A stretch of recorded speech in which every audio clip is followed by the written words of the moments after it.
Good evening, everyone. In this video, I want to talk about the mark of the beast. What is the mark of the beast? Before anyone can understand what the mark of the beast is, in fact, before anyone can understand what the entire book of Revelation is, one must approach the Father in prayer through Christ and ask for His direction, His wisdom, His understanding, His knowledge, and His discernment. You cannot understand the book of Revelation on your own, and you must rely upon God's understanding on this matter. And also, before you can understand what the mark of the beast is, one must come to understand what the beast itself is. Now, I'm going to direct you to Revelation chapter 13. Now, I'm going to direct you to Revelation chapter 13, beginning at verse 1. Now, prior to Revelation chapter 13, in Revelation chapter 12, a war occurred in heaven, and Satan and his angels were cast down out of heaven and abyssed for 1,000 years. What we don't see in that particular chapter, but this does occur, is that after Satan's abyssing for 1,000 years, he's released. And when he's released and he comes up out of the abyss, he establishes a beast upon the earth. Now, what is that beast? Let's get an understanding as to what the beast is. Then we can talk about what the mark of the beast is, and also what the image of the beast is. So let's go to Revelation chapter 13, verse 1, and it reads there. And the dragon stood on the shore of the sea, and I saw a beast coming up out of the sea.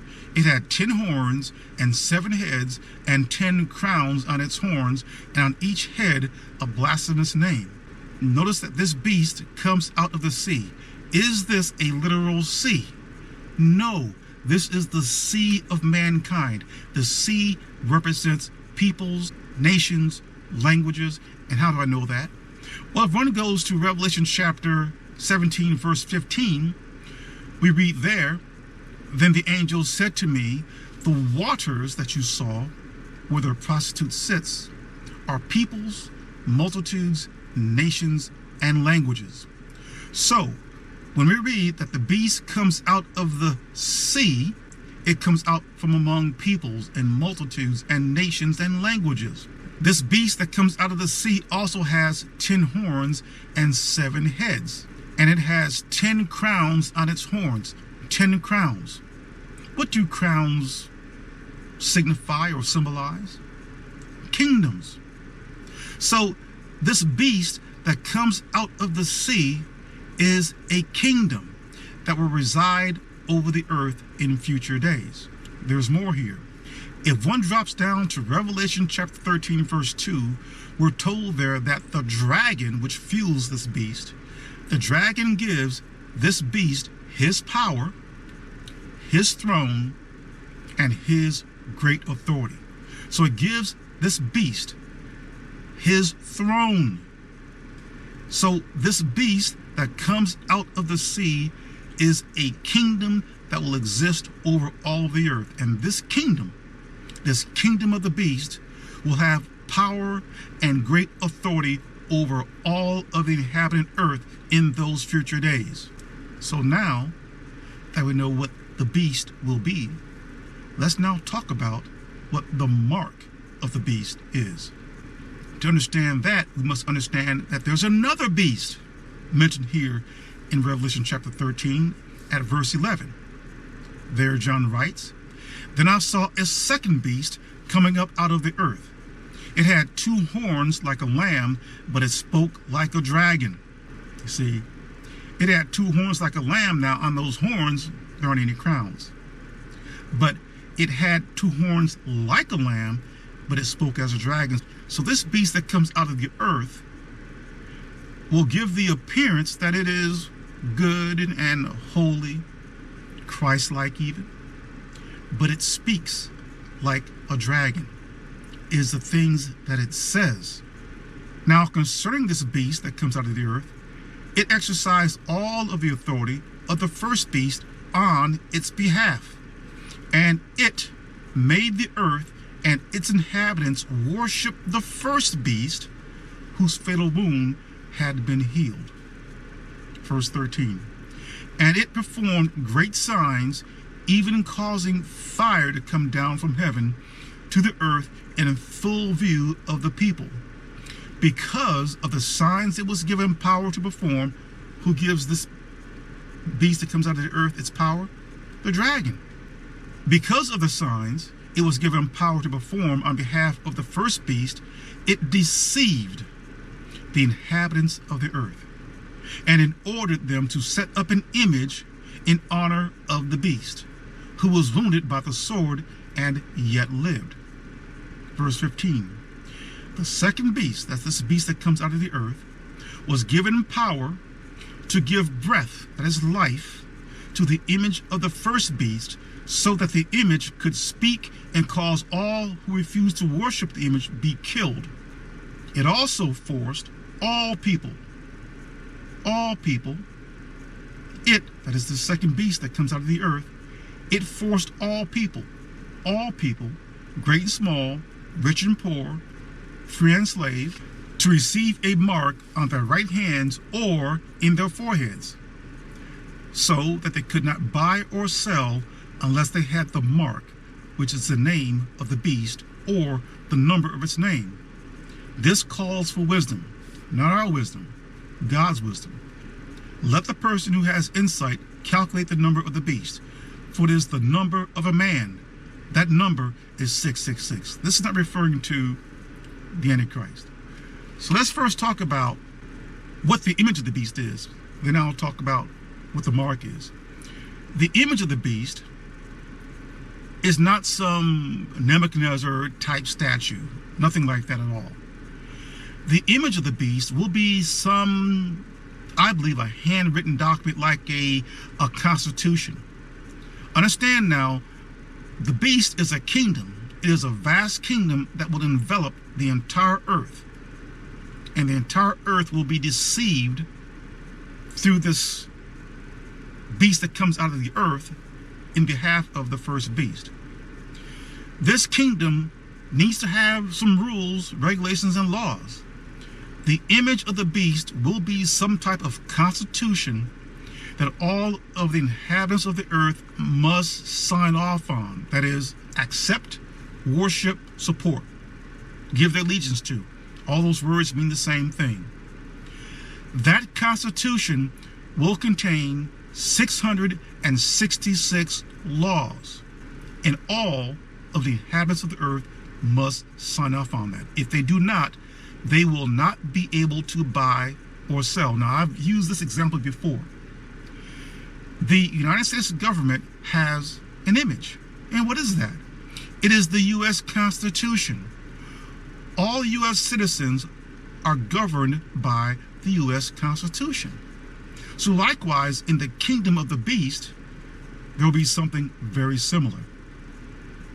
A constitution, the image of the beast, containing 666 laws. 666 has nothing to do with Antichrist. Antichrist not even mentioned in Revelation. Plus, there are many Antichrists, and they existed even back in the Apostle John's day, almost 2,000 years ago. So there is no the Antichrist like we see in Hollywood movies, nothing like that. Antichrists are basically anyone who opposes Christ, who opposes his teachings, who deny that he is from the Father. That is, they deny him and they deny the Father also. I did a video on this, check it out. Now we know what the beast will be. That's the beast that comes out of the sea. It will be a kingdom over the entire earth in future days. The dragon fuels it. He empowers it. He gives it his great authority. He gives it his throne. It is a kingdom. At Revelation chapter 13, verse 11, we read about another beast that comes up out of the earth. It has two horns like a lamb, but speaks as a dragon. This will be a visible human body. That is a group of men who will be the visible proxies on the earth. And they will act in behalf of the first beast. They will have all the power and authority of the kingdom. because they'll be basically running the kingdom. They'll be the visible human representatives of that kingdom. Those men who make up this composite beast that comes out of the earth will be enlisted into service to the beast. Previously, they were once kings and priests within Christ's 1,000-year kingdom.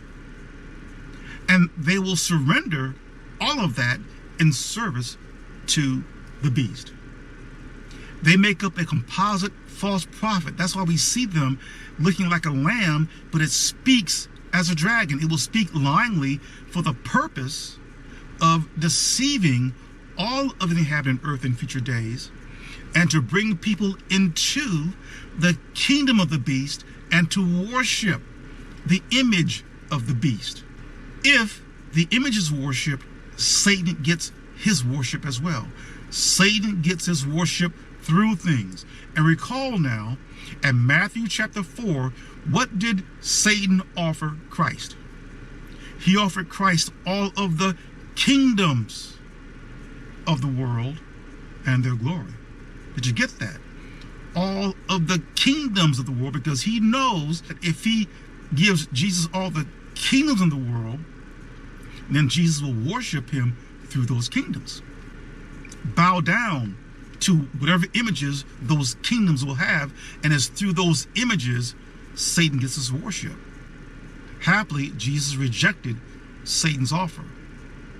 And not just kingdoms that Satan offered Christ, but also their glory or splendor. So likewise, when Satan comes up out of the abyss and he establishes his beastly kingdom over the earth, it is through that beast, through that image, he gets his worship. But it's not for free.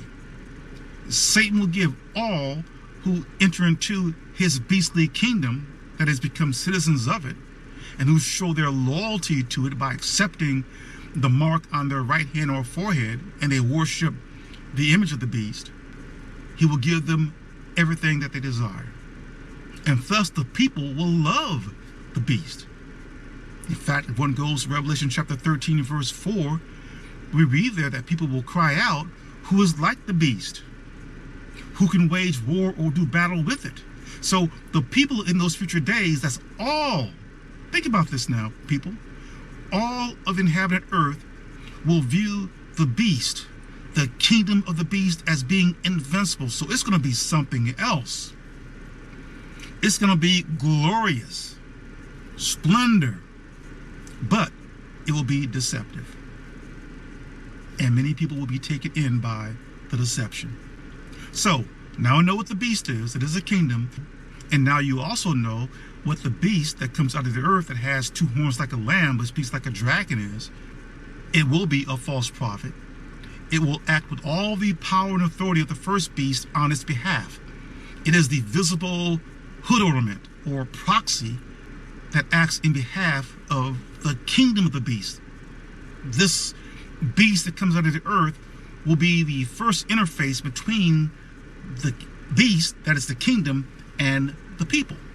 This group of men will be highly respected, very powerful, and very influential, because they're going to make people do things, build an image to the beast, force people to worship it, force people to receive a mark in their right hand or forehead. So what is that mark?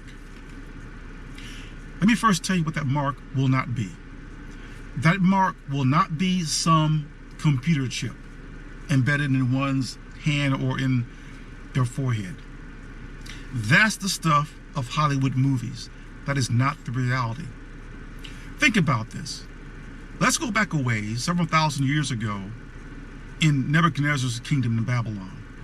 We know of a story where Nebuchadnezzar had a golden image built. That golden image represented not only Nebuchadnezzar's sovereignty, but also represented his kingdom, Babylon. And at the playing of the anthem, the music, people were to bow down before the golden image. Yet we know that there were 3 Hebrew boys who did not: Shadrach, Meshach, and Abednego. I'll come back to them in a few moments. But But for all of those who bowed down before Nebuchadnezzar's golden image, what marked them as being worshipers of that golden image? The act of bowing down. When they bent their knees and they bowed down before that golden image, that was a mark upon them, a visible mark. Nothing on their skin, nothing under their hands or forehead, nothing like that. It was the act of bowing down. That's what marked them. Now, Shadrach, Meshach, and Abednego did not bow down. So were they marked? No. They did not receive that mark. Had they bowed down, they would have been marked as worshipers and supporters of that golden image, and thus the kingdom of Nebuchadnezzar, Babylon. Now, what did Nebuchadnezzar threaten those 3 Hebrew boys with? Death. Is that not what we read about at Revelation chapter 13? Let's go there again. At Revelation chapter 13, verse 15, we read, "The second beast was given power to give breath to the image of the first beast, so that the image could speak and cause all who refuse to worship the image of the beast be killed." So what will that mark be in those future days? It will be some act. It will be some public act. It has to be public, nothing in private, that one must perform for all to see. Even that beast that comes out of the earth, that had 2 horns like a lamb but spoke as a dragon, because those are human beings, even before them, it will be some act that individuals must perform publicly that shows where their loyalty, where their allegiance, where their worship lies, where their support lies. If those individuals do not perform those acts to show where their allegiance and support and worship and loyalty lies, they will not be able to buy or sell, and most likely will be put to death. That is going to require faith on our part. All of us are going to be there. Are you going to give in to the pressure and have yourself marked?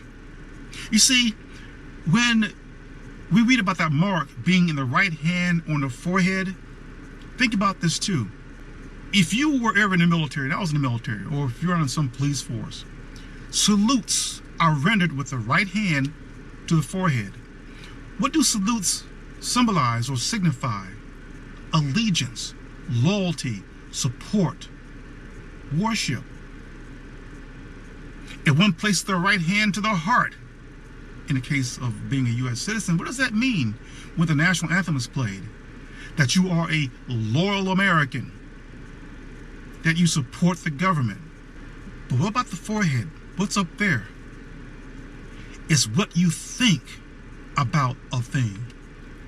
So if you think adversely about the beast in future days, then you are not going to be marked. But if in your mind you love the beast, you adore the beast, you love everything that it has been doing for you and giving you, making your life easy, every desire fulfilled, because you worship the beast, that's up here. There will be no visible mark. That's old school stuff. That's old narratives. In future days, the mark will not be something that's visibly implanted on one's person. Satan the devil is not that stupid. He burns with intelligence. He's full of wisdom. He's subtle. There's nothing subtle about placing a mark on one's person visibly. So now you know what the beast is that comes out of the sea. You now know what the beast that comes out of the earth is. You also know what the image of the beast is. And you also know what the mark of the beast is. That is, all those things will be in future days. The beast has not arrived yet. This is R. Jerome Harris, the disciple. Thank you for listening.